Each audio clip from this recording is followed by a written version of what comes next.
Eu criei meu filho com todo o amor que existia em mim, mas jamais imaginei que com esse mesmo amor eu teria que entregá-lo à polícia. No instante em que vi o que ele estava prestes a fazer com minha neta, a sua própria filha. Mas antes de eu te contar tudo o que aconteceu naquela madrugada, faz um favor para mim? Deixa aqui nos comentários de onde você está assistindo, qual a sua cidade e quantos filhos você tem. Eu gosto de imaginar quem está do outro lado ouvindo essa história, porque no fundo, a gente sempre encontra alguém que já passou por algo parecido. Agora sim, deixa eu te contar como tudo começou. Meu nome é Aracy, e esta história começa quando eu tinha 19 anos, com o corpo ainda forte e a cabeça cheia de sonhos pequenos. Aqueles sonhos de gente simples, sabe? Uma casa com quintal, um marido trabalhador e filhos correndo pelo terreiro. Mas a vida tinha outros planos para mim quando conheci o Joaquim na feira de domingo. Ele vendia frutas na barraca do tio e tinha um jeito de sorrir que fazia meus joelhos fraquejarem. Foi rápido, foi intenso, foi doce como manga madura. Quando descobri a gravidez, achei que seria o começo da família que tanto sonhei. Mas o Joaquim sumiu no mundo feito poeira levada pelo vento, deixando apenas um bilhete amassado dizendo que não estava pronto. Pronto para quê, meu Deus? Para a vida que ele mesmo ajudou a criar? Passei noites chorando, escondida da minha mãe que dizia isso ser falta de vergonha na cara. Não foi vergonha que senti quando a barriga começou a crescer, foi medo. Um medo tão grande que me sufocava nas madrugadas, quando acordava pensando como ia dar de comer àquela criança. Não tinha estudo, não tinha dinheiro guardado, tinha apenas mãos calejadas e uma força que nem eu mesma sabia que existia dentro de mim. Foi naqueles meses de espera que aprendi que a maternidade começa não no parto, mas na primeira vez que você se pergunta se será capaz de proteger aquela vida que depende totalmente de você. Quando o Mateus nasceu, numa tarde quente de janeiro, não tinha pai esperando na sala, nem flores, nem visitas animadas. Tinha eu, sozinha na cama do hospital público, olhando para aquele rostinho vermelho e enrugado como se fosse o maior tesouro do mundo. E era. Na primeira vez que ele abriu os olhos e me encarou, algo dentro de mim se transformou para sempre. Saí do hospital com ele nos braços e uma certeza no coração. Por esse menino, eu seria capaz de tudo. E foi o que fiz. Comecei lavando roupa para fora, depois fui trabalhar na casa da dona Jurema, uma senhora rica que me tratava com respeito, mas cuja filha fazia questão de trancar os armários quando eu chegava, como se eu fosse roubar as joias dela. Levava o Mateus comigo porque não tinha com quem deixar. Enquanto esfregava o chão, ele ficava num cantinho da área de serviço, brincando com tampinhas de garrafa que eu guardava para ele. Algumas patroas reclamavam, outras permitiam com aquela cara de pena que me doía mais que tapa na cara. Uma delas chegou a dizer: que vida triste essa criança vai ter, criada sem pai e por uma mãe que nem terminou os estudos. Engoli o choro naquela hora, mas à noite, deitada ao lado do meu filho que dormia tranquilo, jurei que provaria que ela estava errada. Aquele menino seria meu mundo, mas eu não deixaria que fosse limitado como o meu tinha sido. Os anos passaram duros como pedra na mão de quem trabalha. Troquei fraldas entre uma casa e outra. Ensinei as primeiras palavras enquanto passava montanhas de roupa. Cantei cantigas de ninar, mesmo quando minha voz já estava rouca de tanto dar ordens ao corpo cansado. Quando o Mateus completou 6 anos e foi para a escola, chorei escondida de alegria e medo. A professora, logo na primeira semana, me chamou para conversar. Achei que era problema. Meu coração já apertou, pensando que ele tinha puxado o pai irresponsável. Mas não. Ela queria me dizer que o menino era inteligente, aprendia rápido, tinha facilidade com os números. Saí de lá pisando em nuvens, com uma certeza ainda maior. Meu filho teria estudo, teria chance, teria o que eu não tive. Economizei cada centavo que podia, muitas vezes pulando refeições para garantir que ele comesse bem. Quando ficava doente, tremia de medo não da febre, mas de não ter dinheiro para o remédio. Uma vez, quando ele teve pneumonia aos 8 anos, vendi o único ouro que tinha, um par de brincos que minha avó tinha me dado, para comprar os antibióticos. O médico do posto me olhava com aquela cara de quem acha que mãe solteira não sabe cuidar direito, mas eu mostrava com ações que ele estava enganado. Não tinha marido ao meu lado, mas tinha uma determinação que valia por 2, por 3, por uma família inteira. Por mais difícil que tenha sido, nunca me arrependi de ter escolhido seguir com aquela gravidez, de ter agarrado meu filho como se fosse minha tábua de salvação num mar revolto. Porque no fim das contas, foi ele quem me salvou. Foi por ele que acordei todos os dias, mesmo quando o corpo implorava por descanso. Foi por ele que enfrentei os olhares tortos, os comentários maldosos, as portas fechadas. Lembro de uma tarde, ele devia ter uns 12 anos, voltou da escola com um desenho. Éramos nós dois, de mãos dadas, com um sol enorme sorrindo no papel. Embaixo, com aquela letra ainda desengonçada, estava escrito: Minha família, eu e minha mãe. A professora tinha pedido que desenhassem a família e alguns meninos riram dele por não ter pai. Quando perguntei se isso o deixou triste, ele me olhou com aqueles olhos tão parecidos com os meus e disse: Por que eu ficaria triste? Tenho a melhor mãe do mundo, que é pai também quando precisa ser. Naquela noite, depois que ele dormiu, chorei abraçada àquele desenho simples que representava tudo o que construímos juntos. Um lar não se faz de paredes, nem uma família se faz de papéis assinados. Se faz de amor, de presença, de mãos que trabalham incansavelmente para proteger o que é mais precioso. E o Mateus, meu filho, meu mundo, era tudo o que eu tinha e tudo o que eu precisava ter.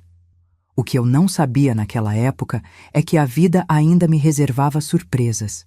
Algumas doces, outras amargas demais para que eu pudesse imaginar. Quando o Mateus completou 18 anos, senti que finalmente podia respirar um pouco mais aliviada. Ele tinha acabado de entrar para um curso técnico de informática, algo que nem eu entendia direito o que era. Mas via nos olhos dele um brilho diferente cada vez que falava daqueles computadores. Meu menino, que cresceu vendo a mãe dobrar as costas sobre tanques de roupa alheia, agora tinha as mãos limpas digitando em teclados, a mente voando em direções que eu nem conseguia imaginar. Nos dias de folga, ele sentava comigo na mesa da cozinha e tentava me explicar sobre programas, sistemas e outras palavras complicadas que eu fingia entender só para ver ele continuar falando com aquele entusiasmo todo. Você tinha que ver, minha cabeça balançando em concordância enquanto por dentro eu só pensava: meu Deus, como esse menino ficou sabido. Ele insistia em me ensinar a usar um celular que comprou para mim. E eu, com esses dedos grossos e calejados, errava todas as teclas. Ele ria, não com deboche, mas com uma ternura que me aquecia o coração. Mãe, a senhora é teimosa demais. Vamos tentar de novo. E lá estava eu, tentando de novo e de novo. Não pelo celular em si, mas por aqueles momentos em que éramos só nós dois, como nos velhos tempos, mas agora com a tranquilidade de quem já venceu as piores batalhas. Foi trabalhando num escritório que consertava computadores que o Mateus conheceu a Érica. Ela tinha ido levar o laptop do trabalho para arrumar e saiu de lá com um concerto e um convite para tomar café.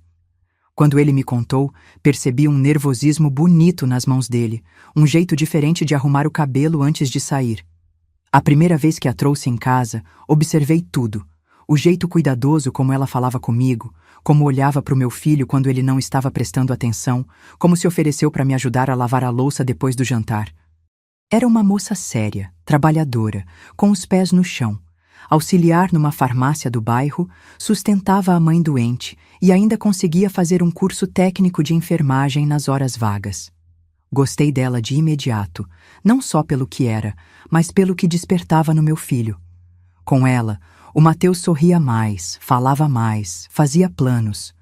O namoro durou 3 anos, e quando me contaram que iam se casar, já tinha um quartinho nos fundos da minha casa esperando por eles. Não era muito, mas era o que podia oferecer. Na verdade, ofereci mais. Ofereci minha bênção, meu apoio e a promessa silenciosa de que estaria sempre ali, não para me intrometer, mas para segurar a mão dos dois quando o caminho ficasse difícil.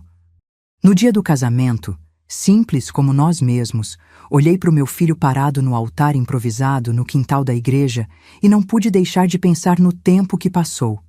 Aquele bebê que segurei nos braços sozinha, agora era um homem feito, com ombros largos o suficiente para carregar os próprios sonhos. O dia em que a Milena nasceu foi o dia em que entendi que Deus realmente tinha me perdoado por qualquer erro que eu pudesse ter cometido na vida. Era um domingo de manhã, quando o Mateus me ligou, a voz de choro dizendo que a Érica tinha entrado em trabalho de parto. Larguei tudo e fui para o hospital com o coração na boca. Esperei horas naquele corredor frio, rezando todas as orações que conhecia e inventando algumas novas. Quando finalmente o Mateus apareceu na porta, com os olhos vermelhos de quem chorou muito, mas com um sorriso que não cabia no rosto, senti que uma nova fase da minha vida começava ali. Ele me levou até o quarto onde a Érica, cansada mas radiante, segurava um embrulhinho que mudaria nossas vidas para sempre. Quando peguei minha neta nos braços pela primeira vez, uma onda de amor tão grande me invadiu que achei que meu peito não ia aguentar. Era pequenina, com os olhos puxadinhos como os da mãe, e a boca igual a do pai quando bebê. Ela segurou meu dedo com a mãozinha miúda e, naquele momento, prometi em silêncio que faria tudo de novo, todo o sacrifício, toda a luta, só para chegar até ali. Nos meses seguintes, me dividi entre minha casa e a deles, ajudando com a bebê quando a Érica precisou voltar ao trabalho. Ninava, trocava, dava mamadeira e contava histórias antigas enquanto a pequena me olhava com aqueles olhos curiosos, como se entendesse cada palavra. Era minha segunda chance de maternar, mas dessa vez sem o peso da necessidade, apenas com a leveza do amor. Ver a família do meu filho se formando e crescendo foi como assistir ao filme mais bonito da minha vida, aquele tipo que a gente não quer que acabe nunca.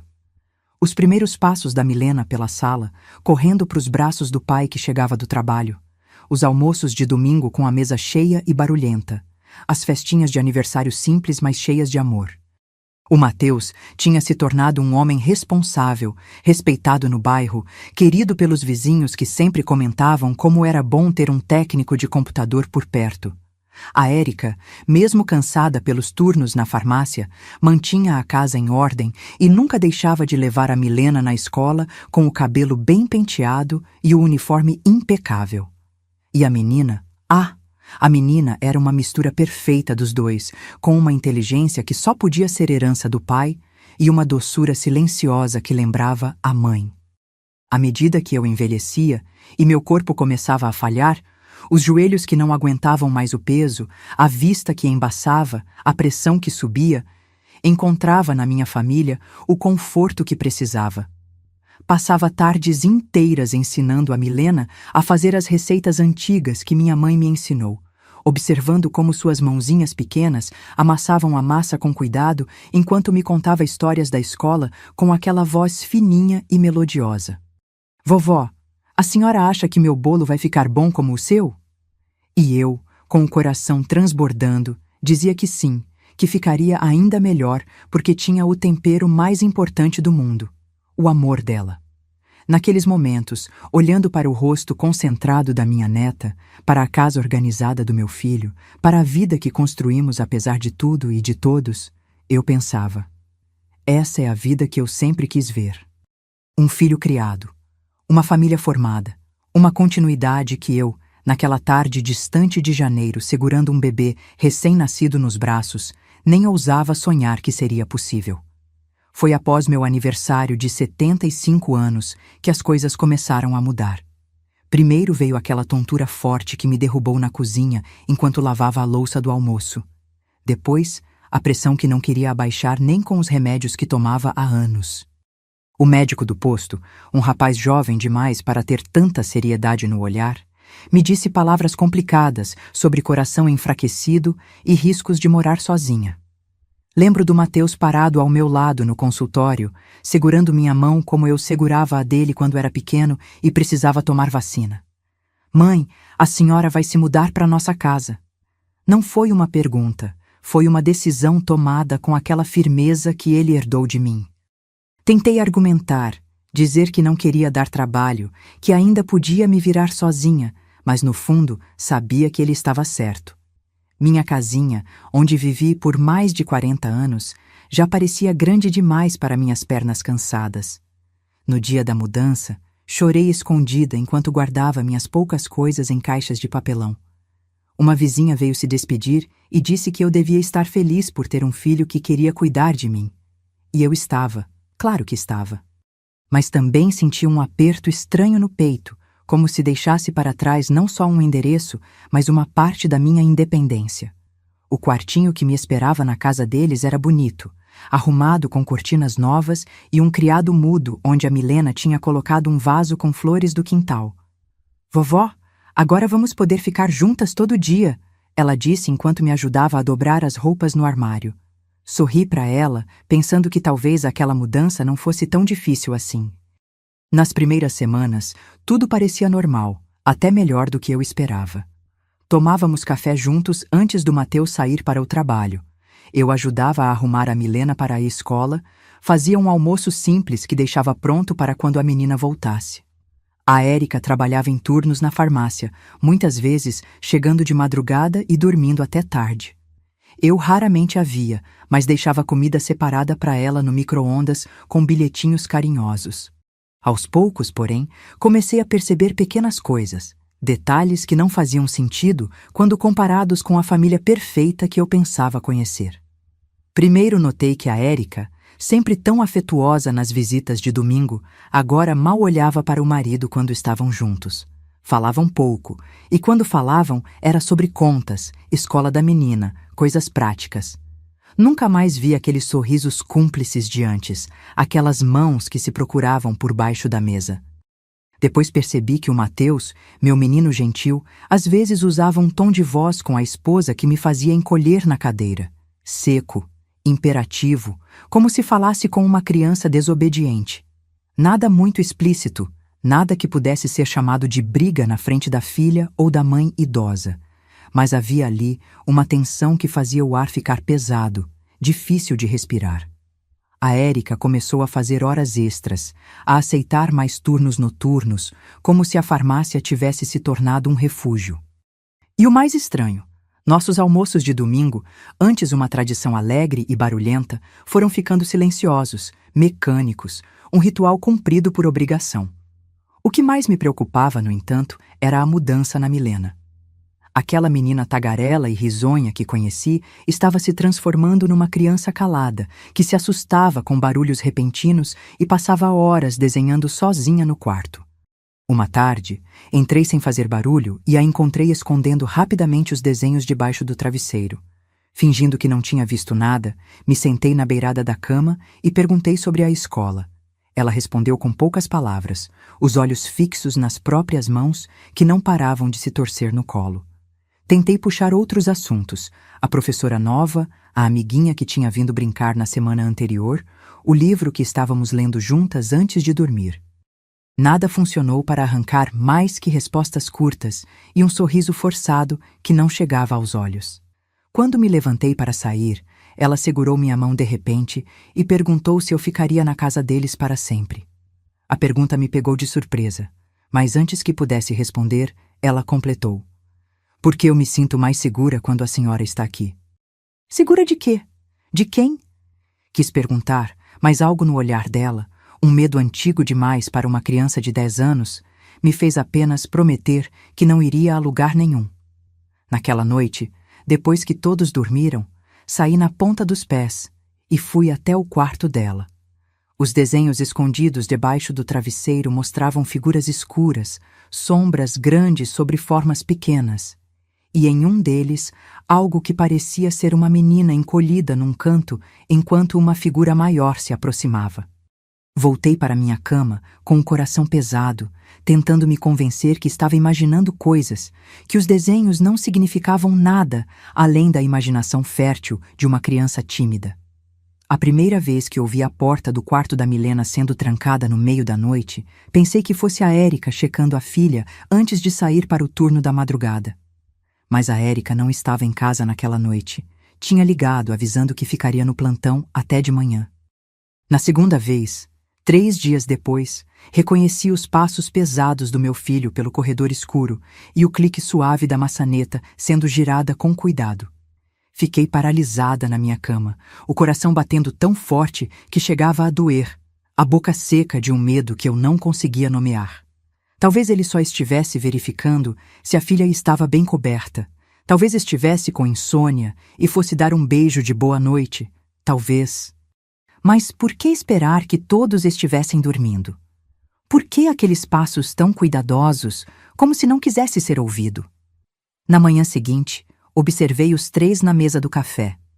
O Mateus, lendo notícias no celular, a Érica com olheiras fundas, preparando a marmita para levar ao trabalho, a Milena remexendo a comida sem comer, evitando olhar para o pai. Tentei puxar conversa, falar do tempo, da novela, de qualquer coisa para quebrar aquele silêncio opressivo. O Mateus respondeu distraído, a Érica apenas sorriu cansada, e a Milena continuou em silêncio. Quando ficamos sozinhas, tentei perguntar à minha neta se estava tudo bem, se havia algo que ela queria me contar. Ela apenas balançou a cabeça negativamente e correu para pegar a mochila da escola. Naquele dia, decidi prestar mais atenção, observar melhor aquela casa que parecia guardar segredos nas paredes. Comecei a notar que o Mateus trancava a porta do quarto dele quando estava sozinho com a Milena, que a menina parecia enrijecer o corpo quando o pai se aproximava.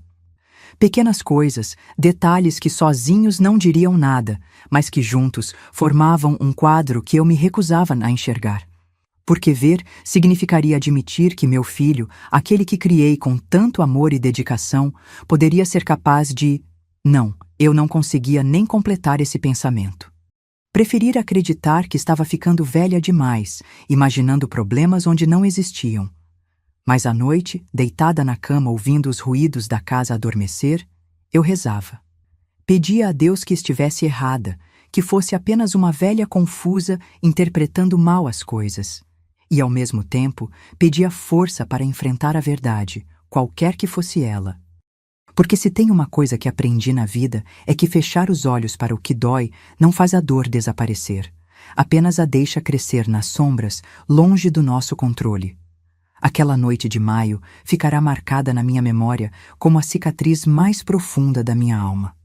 A Érica tinha saído para o plantão noturno na farmácia do centro, como fazia 3 vezes por semana. O jantar tinha sido silencioso como de costume, com o Mateus falando pouco, a Milena brincando com a comida no prato e eu tentando preencher o vazio com conversas sobre a novela que ninguém realmente acompanhava. Depois de arrumar a cozinha, tomei meu remédio para a pressão e fui para o quarto, cansada demais para continuar fingindo que não percebia o ar pesado que tomava conta da casa quando a Érica saía. Adormeci rápido, como acontece com gente velha que carrega o peso dos anos nas costas. Não sei dizer quanto tempo se passou até que um som me arrancou do sono. Não era alto, mas tinha uma urgência que fez meu coração disparar antes mesmo da minha mente despertar completamente. Primeiro, achei que fosse um gato miando no quintal, desses que passam brigando de madrugada. Mas então, ouvi de novo e reconheci o que era. Um soluço abafado, como de alguém que tenta chorar sem fazer barulho. Me levantei devagar, as juntas doendo em protesto, e abri a porta do meu quarto com cuidado para não fazer o rangido que sempre fazia. O corredor estava escuro, apenas uma fresta de luz vinda do quarto da Milena. Me aproximei em passos silenciosos, do jeito que a gente aprende a andar quando tem criança pequena dormindo em casa. E foi quando ouvi a voz do meu filho. Uma voz que não reconheci de imediato, grave e macia ao mesmo tempo, falando baixinho palavras que eu não conseguia distinguir. Depois veio a voz da minha neta, trêmula como folha ao vento. Por favor, pai, hoje não, estou com sono. E novamente a voz dele, agora com uma ponta de irritação. Quietinha, princesa. A mamãe só volta de manhã, não vamos acordar a vovó. O que aconteceu em seguida foi tão rápido que parece confuso na minha memória, como um filme em que cortaram várias cenas. Lembro de empurrar a porta entreaberta com uma força que nem sabia que ainda tinha. Lembro da luz amarelada do abajur iluminando o quarto de bonecas. Lembro dos olhos arregalados da Milena me encarando com um misto de vergonha e alívio. Mas o que nunca vou esquecer foi a imagem do meu filho, meu menino que carreguei no colo, que ensinei a andar, por quem sacrifiquei cada gota de suor da minha vida, sentado na beirada da cama da própria filha, com a mão por baixo do cobertor dela e uma expressão que transformava seu rosto conhecido em algo monstruoso e estranho. Ficamos os três congelados por um segundo que pareceu se esticar pela eternidade, até que consegui encontrar minha voz. "O que você está fazendo, Mateus?" Perguntei, mesmo já sabendo a resposta que meu coração se recusava a aceitar. Ele se levantou num pulo, ajeitando a bermuda de dormir com uma naturalidade ensaiada que me deu náuseas. "Só vim dar boa noite para a menina, mãe. A senhora devia estar dormindo. Volte para o seu quarto." Havia uma autoridade fria em sua voz, como se eu fosse uma intrusa, uma estranha me metendo onde não devia. A Milena permanecia imóvel na cama, os olhos fixos em mim, implorando silenciosamente por algo. Ajuda, proteção, salvação. Senti minhas pernas fraquejarem, o coração batendo tão forte que chegava a doer no peito. Foi quando o Mateus deu um passo na minha direção, a mão estendida como se fosse me tocar, e vi nos olhos dele algo que nunca tinha visto antes. Não era mais meu filho ali. Era um homem capaz de coisas que meu coração de mãe nunca imaginou possíveis. Não sei de onde tirei coragem para gritar com ele naquele momento. Talvez tenha sido o medo por mim mesma. Talvez o instinto de proteger aquela criança assustada. Ou talvez alguma força divina que me atravessou como um raio. "Saia daqui agora! Não toque nela nunca mais!" Gritei com toda a força dos meus pulmões cansados, a voz quebrando em soluços no meio das palavras. O rosto dele se transformou numa máscara de raiva, os olhos estreitando, as mãos se fechando em punhos. "A senhora está louca, velha caduca. Não sabe o que está vendo. É melhor ir dormir antes que eu perca a paciência." Ele deu outro passo na minha direção e vi a Milena se encolher ainda mais na cama, como um passarinho ferido. Foi então que algo dentro de mim se quebrou. Aquela parte que sempre via o melhor nele, que sempre justificava, que sempre perdoava. Não era mais meu filho à minha frente. Era um monstro usando a pele dele. Saí correndo pelo corredor em direção à cozinha, escorregando no piso frio, ouvindo os passos pesados dele atrás de mim. "Você não vai ligar para ninguém", ele gritou quando me viu pegar o telefone. Em desespero, meus dedos trêmulos apertaram o número da emergência que a Érica tinha colado na geladeira. Enquanto esperava alguém atender, abri a gaveta e peguei a primeira faca que encontrei, aquela mesma que usava para descascar batatas todos os dias. Ele parou na porta da cozinha ao me ver segurando a faca, o peito subindo e descendo em respirações pesadas. "A senhora enlouqueceu de vez", foi o que ele disse, a voz agora controlada, quase gentil, como se falasse com uma doente. "Vai acusar seu próprio filho baseada em quê? No que acha que viu com esses olhos quase cegos? Quem vai acreditar numa velha louca contra um pai de família respeitado no bairro inteiro?" Os minutos que se seguiram foram os mais longos da minha vida. Eu ali, parada na cozinha com o telefone grudado na orelha e uma faca apontada para meu próprio filho, ouvindo a voz distante da atendente perguntando qual era a emergência. As palavras saíram tropeçando umas nas outras quando consegui falar. "Meu filho, minha neta, por favor venham rápido, por favor." Dei o endereço entre soluços enquanto o Mateus ria, um riso sem humor que gelava meu sangue. "Mãe, desliga esse telefone. Amanhã a senhora vai me agradecer por não ter feito essa loucura." "A senhora está confusa. Lembra quando semana passada achou que tinha posto sal no café? É a idade, é normal. Não vou deixar que internarem a senhora por causa disso." Ele falava manso agora, quase carinhoso, tentando me convencer de que eu estava imaginando coisas, que estava ficando louca. Por um segundo terrível, quase acreditei nele. Seria mais fácil acreditar que estava perdendo a cabeça do que aceitar a verdade monstruosa que tinha presenciado. Mas então ouvi um choro baixinho e vi a Milena parada na porta da sala, abraçada ao seu ursinho velho, olhando a cena com olhos grandes e assustados que tinham vivido coisas que nenhuma criança deveria viver. Foi o olhar dela que me deu forças para manter a faca erguida, para continuar falando no telefone mesmo quando minha voz queria sumir, para ficar ali plantada como uma árvore velha, mas ainda firme, protegendo o que precisava ser protegido. Deus sabe que nunca pensei que um dia estaria apontando uma faca para o menino que saiu do meu ventre, que nunca imaginei que minhas mãos, que por tantos anos o acariciaram e protegeram, agora precisariam se erguer contra ele. Mas não era mais por mim, nem por ele. Era pela Milena. Era por todas as noites em que fechei meus olhos, fingindo não escutar. Era por todas as crianças que precisam de adultos corajosos o suficiente para fazer o que é certo, mesmo quando o certo é a coisa mais dolorosa do mundo. Quando finalmente ouvi a sirene se aproximando, continuei ali, a faca trêmula na mão enrugada, encarando o estranho que morava no corpo do meu filho, rezando para ter forças até o fim. As luzes da viatura pintavam as paredes da sala em azul e vermelho quando os policiais entraram em nossa casa. Lembro de uma policial jovem, de cabelo preso num coque apertado, me conduzindo gentilmente até o sofá, enquanto seus colegas levavam o Mateus para fora. Meu filho não resistiu, não gritou como nos filmes. Apenas caminhou cabisbaixo, as mãos algemadas nas costas, lançando um último olhar para mim, um olhar que carregava raiva, vergonha e algo que nunca vou entender completamente. A faca que eu segurava caiu no chão com um barulho metálico que pareceu ecoar pela casa vazia. Meus joelhos finalmente cederam e desabei sentada, tremendo como vara verde, a boca seca demais para formar palavras. A policial me ofereceu água, colocou um cobertor sobre meus ombros, disse coisas gentis que eu mal conseguia processar. A Milena estava sendo atendida por outra policial no quarto dela, e eu só conseguia pensar que tinha falhado com aquela criança, que demorei demais para enxergar, para agir, para proteger. E então veio o momento que eu temia.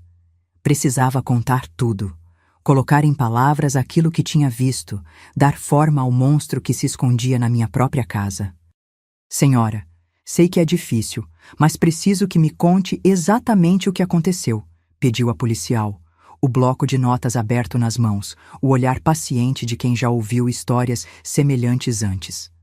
E comecei a falar, a voz trêmula, as palavras se atropelando, as lágrimas escorrendo sem controle pelo meu rosto enrugado. Contei sobre as noites em que ouvia passos no corredor, sobre a mudança no comportamento da Milena, sobre os desenhos escondidos, sobre aquela cena terrível que presenciei no quarto. Cada palavra que saía da minha boca era como arrancar um pedaço da minha própria carne, mas eu sabia que não tinha escolha. O silêncio já tinha causado dano demais. A madrugada se arrastou entre depoimentos, papéis para assinar, telefonemas para a Érica, que chegou correndo do trabalho, o rosto desfigurado pelo choque e pela culpa. Quando ela viu a filha encolhida no sofá, abraçada à assistente social que tinha chegado para acompanhar o caso, soltou um grito que parecia vir das profundezas da alma.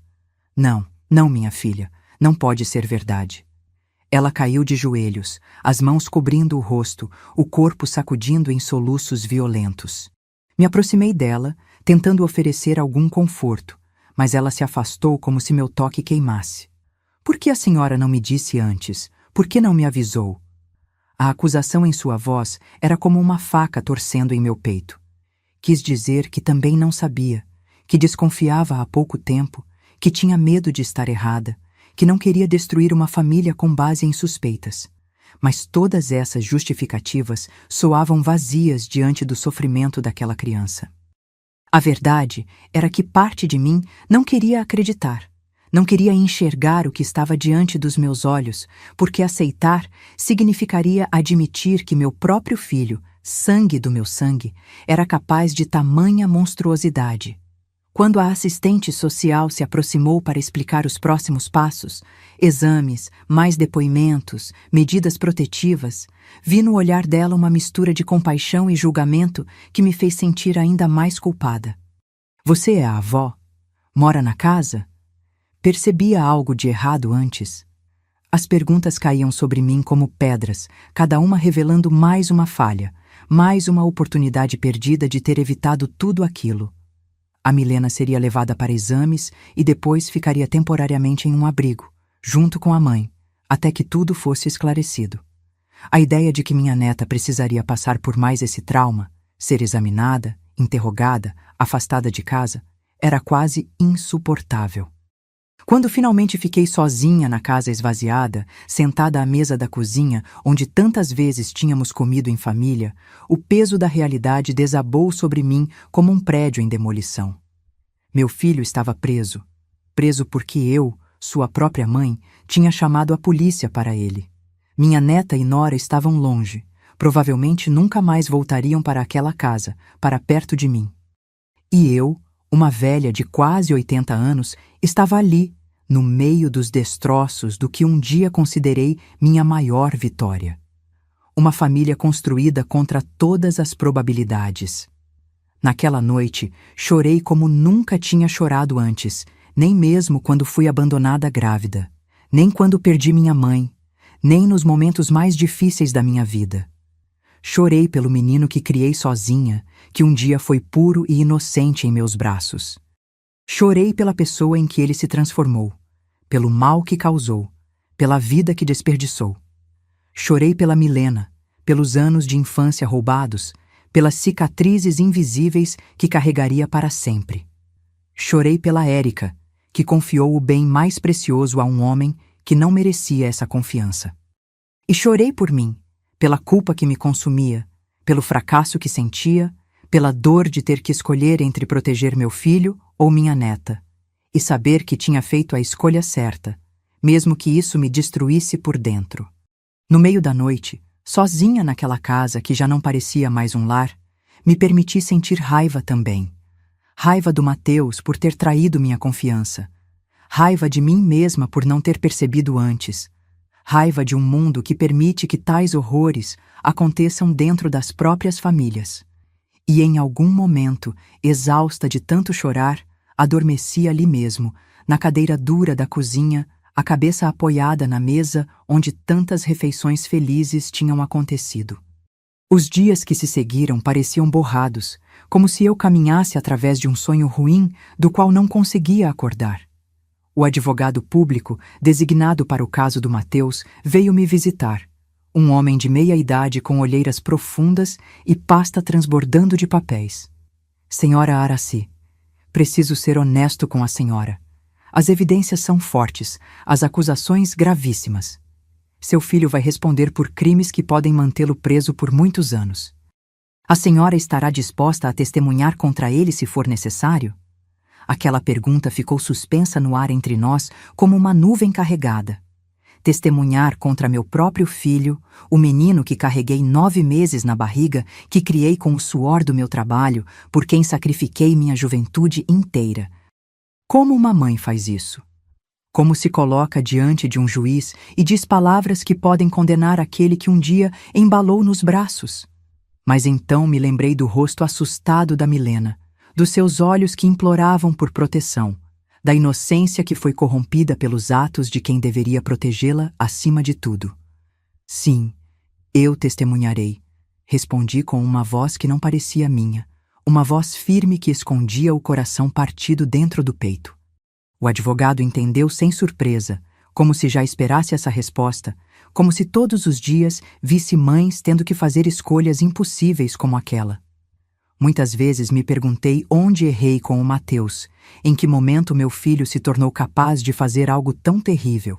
Revirei memórias antigas, procurando sinais que talvez tivesse ignorado, momentos em que poderia ter intervindo, conversas que deveria ter tido. Mas a verdade difícil que aprendi é que não há resposta simples para essa pergunta. Algumas pessoas carregam escuridão dentro de si, que nem o amor mais dedicado consegue iluminar completamente. E embora parte de mim sempre o amará, aquela parte que lembra do bebê que segurei, da criança que ensinei a andar, do menino que prometia ser um homem bom, entendi que amor verdadeiro também é capaz de estabelecer limites, de dizer não, de impedir que o mal se perpetue. Quando a assistente social me ligou para dizer que a Érica queria me ver, que precisavam conversar sobre o futuro da Milena, sobre o que aconteceria depois que tudo se resolvesse na justiça, senti uma pontinha de esperança nascendo em meio às ruínas. Talvez, de alguma forma que eu ainda não conseguia vislumbrar, fosse possível reconstruir algo a partir dos destroços, não a mesma família de antes, não a mesma vida, mas algo novo que tivesse como base não mais as aparências ou o silêncio, mas a verdade, por mais dolorosa que fosse. Porque ser mãe, aprendi da maneira mais difícil, não é apenas dar à luz, criar, proteger e amar. Às vezes, ser mãe é também ter a coragem de dizer chega, de estabelecer limites, de fazer escolhas dilacerantes em nome de um bem maior. E naquele momento, sentada sozinha na casa vazia, esperando o telefonema que me diria quando poderia ver minha neta novamente, entendi que essa talvez tenha sido a maior lição de maternidade que aprendi em toda a minha vida. Já faz 4 meses desde aquela noite que dividiu minha vida em antes e depois. A casa está silenciosa agora, um silêncio diferente do que conheci em outros tempos. Não é o silêncio aconchegante da paz, mas o vazio que fica quando histórias são interrompidas antes do tempo. A Érica levou a Milena para morar com a irmã dela em Santos, depois de tudo ser oficializado no tribunal. Tentou ser gentil comigo no último dia. Disse que eu podia visitar quando quisesse, mas nós duas sabíamos que aquilo era apenas um gesto de compaixão. Como olhar para mim sem lembrar de tudo? Eu sou a mãe do monstro que destruiu a vida delas, mesmo tendo sido eu a pessoa que o denunciou. Os psicólogos do posto de saúde dizem que preciso me perdoar, que fiz o que qualquer pessoa decente faria, que salvei minha neta de mais anos de sofrimento. Mas quando a solidão aperta nas madrugadas, quando o corpo dói de tantas dores que nem os remédios alcançam, quando olho para a foto do Mateus criança que ainda não consegui tirar da parede, sinto o peso da culpa me esmagando como se estivesse debaixo de escombros. Lembro da Milena nas sessões de terapia que acompanhei nas primeiras semanas, tão pequenininha na cadeira grande, segurando aquele urso velho que ela nunca largava, respondendo às perguntas da psicóloga com uma voz tão baixa que mal dava para ouvir, contando coisas que estavam acontecendo há anos, desde que ela tinha 6 anos, bem debaixo do meu nariz, enquanto eu achava que éramos uma família feliz. Foi nessas sessões que entendi o tamanho da minha cegueira, a profundidade da minha falha. Como não percebi o medo de ficar sozinha com o pai? Como não notei quando ela deixou de correr para os braços dele, quando parou de beijá-lo de boa noite, quando começou a se encolher toda vez que ele se aproximava? Uma vizinha me disse outro dia, querendo confortar, que muitas avós no meu lugar teriam preferido se calar, teriam escolhido proteger o filho adulto em vez da neta criança. Quase tive vontade de cuspir no chão da indignação. Que tipo de conforto é esse? Saber que existem pessoas ainda piores que escolheriam perpetuar a dor por mais gerações? Não há consolo possível para uma dor como essa. Não tem remédio na farmácia, nem reza que cure esse tipo de ferida. O julgamento do Mateus foi há 2 semanas. Fui obrigada a ir ao fórum, subir naquele palanque e repetir tudo diante de estranhos de cara séria e olhares que alternavam entre pena e julgamento. Os advogados tentaram me preparar, mas como se prepara uma mãe para testemunhar contra o próprio filho? Para repetir em voz alta as coisas horríveis que ele fez, sabendo que cada palavra ajuda a mantê-lo preso por mais tempo? Ele estava lá, de algemas brilhando nos pulsos, o rosto abatido e irreconhecível depois de meses na cadeia. Não levantou os olhos para mim nem uma vez enquanto eu falava, como se eu fosse agora a estranha. Como se o cordão que nos ligava tivesse sido cortado naquela noite em que apontei uma faca para ele. Quando o juiz me perguntou se eu tinha certeza absoluta do que tinha visto, se não poderia ter interpretado mal a cena devido à minha idade avançada, a defesa tentava alegar que eu estava senil, confusa, que tinha imaginado tudo. Senti o sangue ferver nas veias e respondi com uma firmeza que nem eu sabia que ainda tinha em mim. Vi o que vi, senhor juiz. Posso estar velha, posso até morrer amanhã, mas não estou louca nem confusa. Meu filho estava abusando da minha neta, e isso vinha acontecendo há anos, sem que ninguém fizesse nada.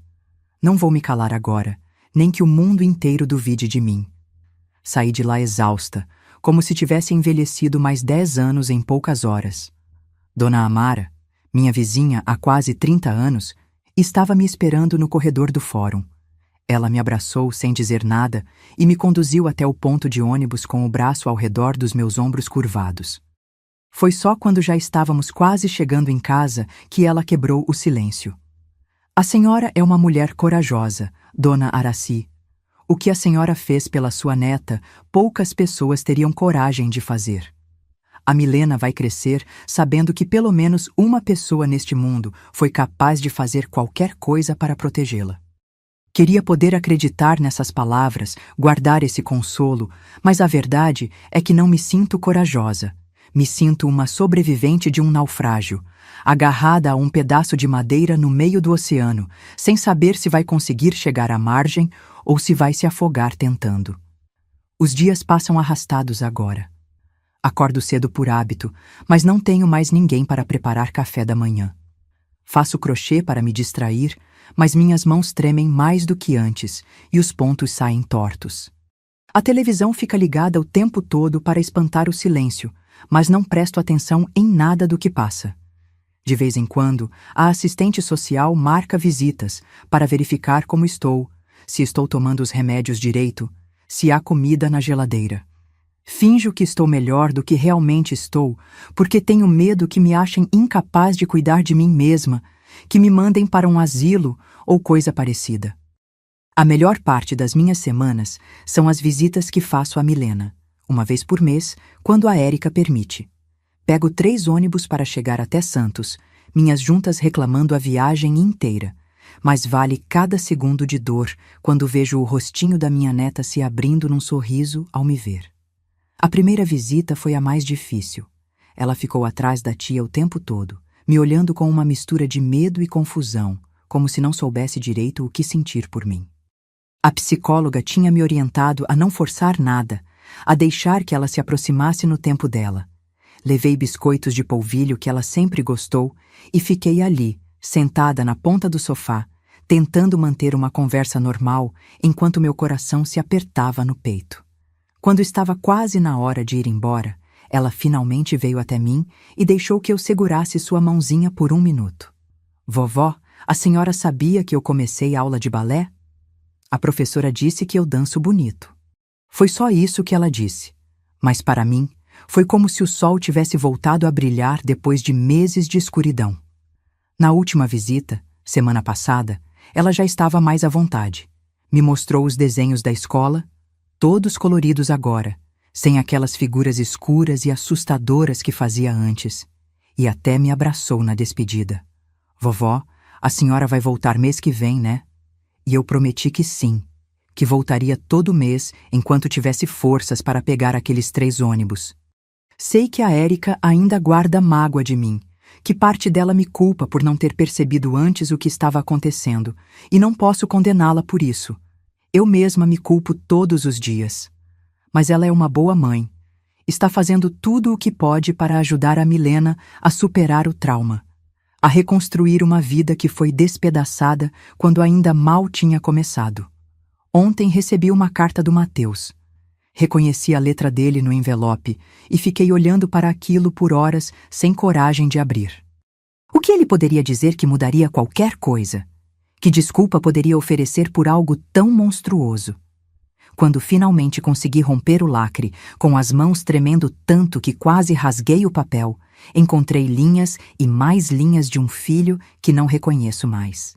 Ele falava de Deus, de perdão, de como estava frequentando os cultos da prisão e se arrependendo dos seus pecados. Não havia uma única menção a Milena, nenhum reconhecimento do horror que causou.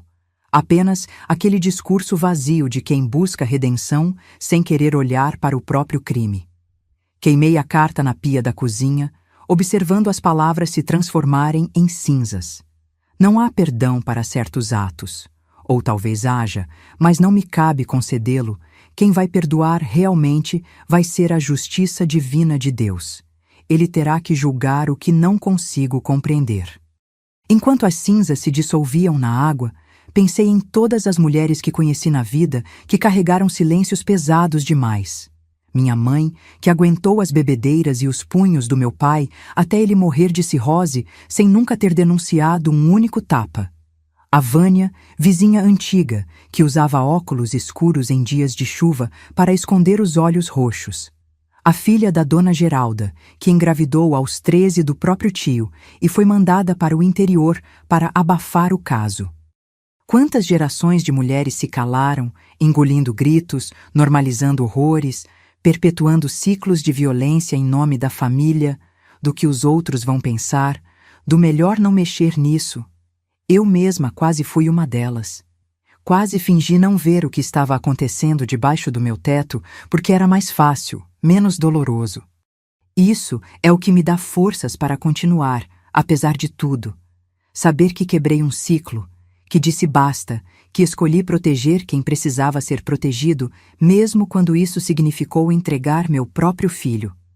A dor não vai embora nunca, disso tenho certeza, mas aprendi a costurá-la dentro de mim, como um retalho áspero num pano macio, sem deixar que ela defina tudo o que resta da minha vida. O que me resta é pouco, alguns anos, talvez, se meu coração cansado aguentar. Mas são anos em que posso ver minha neta crescer livre daquele horror, anos em que posso ajudá-la a reconstruir o que foi quebrado. E ao final, quando for minha hora de partir, poderei dizer que, apesar de todos os meus erros e falhas, pelo menos uma vez na vida, eu fiz exatamente o que deveria ter feito, exatamente quando precisava ser feito. Hoje, a Milena fez 11 anos. 11 anos. Parece mentira como o tempo corre, mesmo quando a gente acha que ele está arrastando os pés.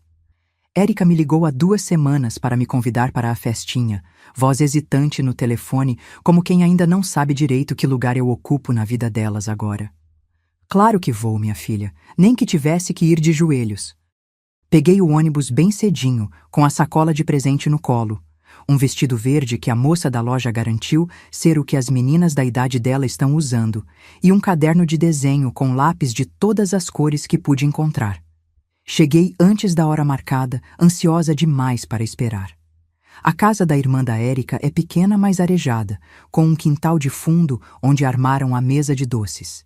Tinha uma faixa colorida na parede escrito "Parabéns, Milena", com letras tortas que imaginei terem sido feitas por ela mesma. Algumas coleguinhas da escola nova já estavam lá quando cheguei, correndo pelo quintal, rindo alto daquele jeito despreocupado que só criança consegue. Procurei minha neta com os olhos e a encontrei ajudando a tia a arrumar os brigadeiros no prato, concentrada na tarefa como se fosse a coisa mais importante do mundo. Me aproximei devagar, quase com medo de quebrar aquela bolha de normalidade que ela tinha conseguido construir. Vovó! Ela veio correndo quando me viu, abraçou minha cintura com força, quase me derrubando. A senhora veio mesmo. Senti as lágrimas querendo escapar, mas engoli firme. Dia de aniversário não é dia de chorar, por mais que sejam lágrimas de alívio. Claro que vim, meu amor. Ia perder a festa da minha neta por quê? Você está tão bonita. E estava mesmo. O cabelo que antes vivia despenteado agora tinha uma tiara com flores, as bochechas tinham ganhado cor e, principalmente, os olhos. Aqueles olhos que eu vi tão apagados, agora brilhavam de novo. Ela me puxou pela mão, ansiosa para me mostrar o quarto que dividia com a prima, os desenhos novos, o boletim com notas boas na escola nova. Érica observava de longe, um sorriso cansado mas genuíno no rosto. Nos últimos meses, as ligações dela foram ficando menos formais, mais longas. Na semana passada, pela primeira vez, ela chorou no telefone comigo. Estou fazendo o melhor que posso, dona Aracy. Às vezes tenho medo de não ser suficiente. E eu, que já vivi tanto nessa vida, só pude dizer a verdade que aprendi. A gente nunca acha que é suficiente quando se trata de proteger quem a gente ama, minha filha. Mas você está fazendo o que muitas não conseguiriam, recomeçando, curando, seguindo em frente. E cada dia que passa, cada sorriso novo da Milena é prova de que vocês estão no caminho certo. Fiquei para ajudar a limpar depois que a festa acabou.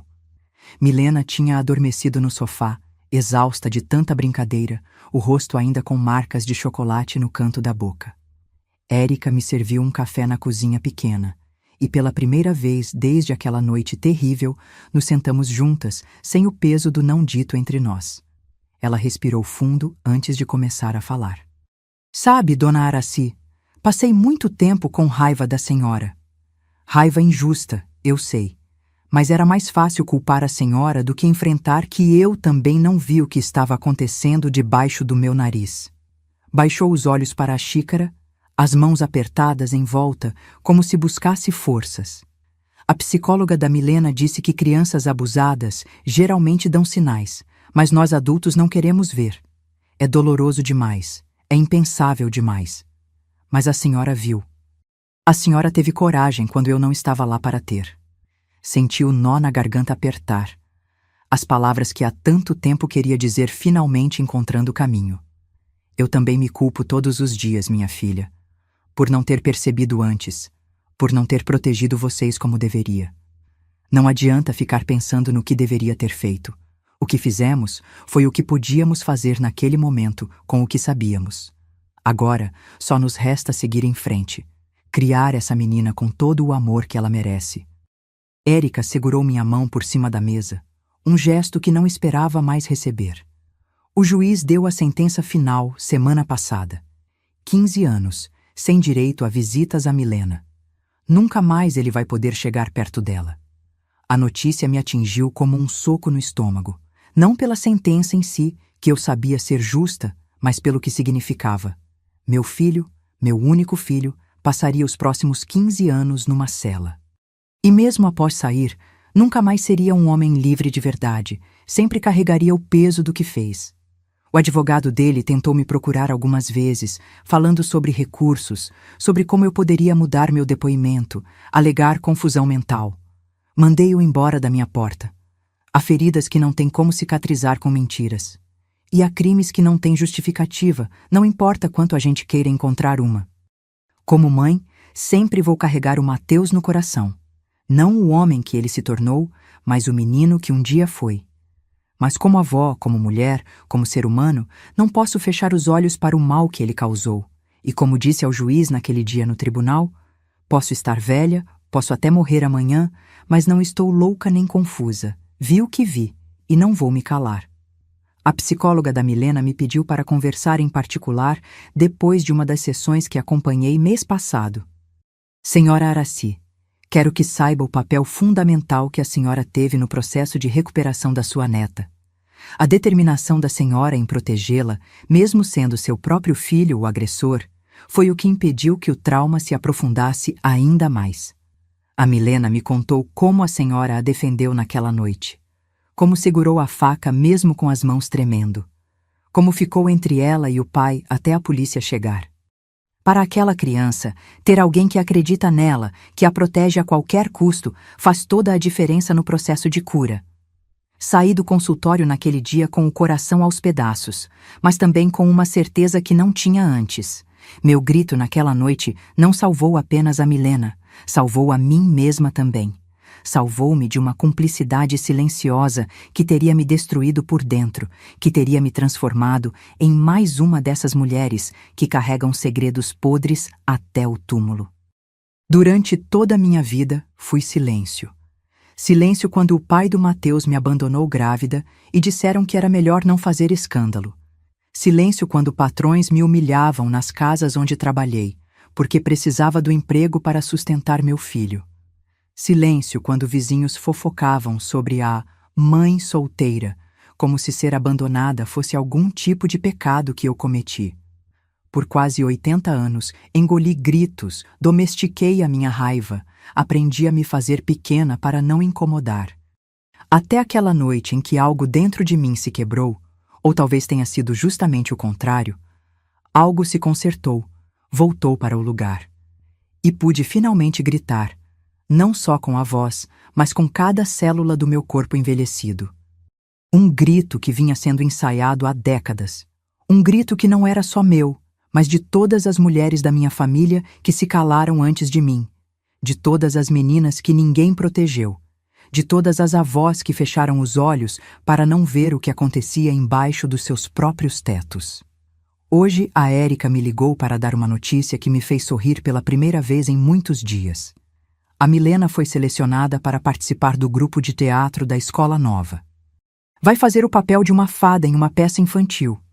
Fada, imagine só, com asas brilhantes e varinha de condão. A professora disse que ela tem talento, que se expressa bem, que parece outra criança quando está no palco.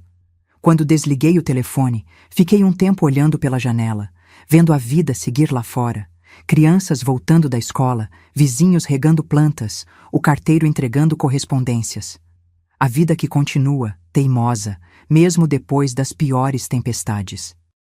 Não sei quanto tempo ainda tenho neste mundo. Aos 78 anos, cada aniversário é uma vitória, cada amanhecer um presente que não se pode contar com certeza. Mas se há uma coisa que aprendi nesses últimos meses, é que não é a quantidade de vida que importa, mas o que fazemos com ela. O legado que deixamos não está nos anos que vivemos, mas nos momentos em que tivemos coragem de fazer a coisa certa, mesmo quando essa coisa partia nosso coração ao meio. Se eu pudesse voltar no tempo, há tantas coisas que faria diferente. Teria sido mais atenta aos sinais, teria feito mais perguntas, teria confiado mais nos meus instintos quando algo não parecia certo.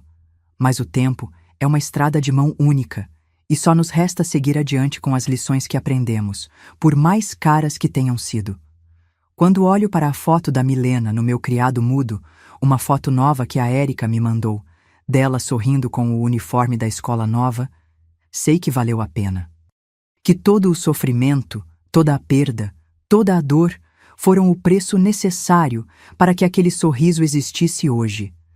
Que meu grito naquela noite quebrou algo irreparável, mas também construiu a possibilidade de um futuro para aquela menina. Um futuro em que ela pode ser criança de novo, em que pode confiar nos adultos ao seu redor, em que pode dormir sem medo de passos no corredor. E para mim, que vivi tanto e perdi tanto, não há consolo maior do que saber que, pelo menos uma vez, quando mais importava, encontrei dentro de mim a força que nem sabia que tinha. A força que só uma avó encontra quando precisa proteger sua neta. A força que só uma mãe encontra quando precisa se erguer contra seu próprio filho. O amor, aprendi, às vezes não é feito só de abraços e beijos e palavras doces. Às vezes, amar é impedir, é proteger, é enfrentar. Mesmo que o inimigo esteja dentro daquilo que você criou com mais amor. E mesmo nas noites mais solitárias, quando a dor aperta e a saudade do que poderia ter sido me sufoca, me agarro a essa certeza que o grito que dei naquela noite não foi em vão. Foi o grito que salvou 2 vidas. A da minha neta, ainda tão cheia de possibilidades, e a minha própria, que mesmo no fim encontrou redenção.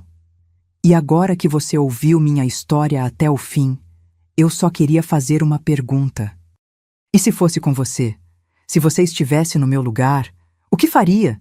Teria coragem de entregar o próprio filho à polícia? Ou tentaria esconder, perdoar, abafar para proteger a família? Eu sei. Não é uma resposta fácil. Mas eu fiz o que meu coração de avó mandou. E você? Teria feito o mesmo? Comenta aqui embaixo, eu vou ler tudo. E se essa história te tocou de alguma forma, se você acredita que ela precisa ser ouvida por mais gente, curte esse vídeo, se inscreve no canal e compartilha. Porque às vezes, um vídeo pode ser o grito que alguém precisa ouvir para ter coragem de falar. Até a próxima, meus amores, e fiquem com Deus.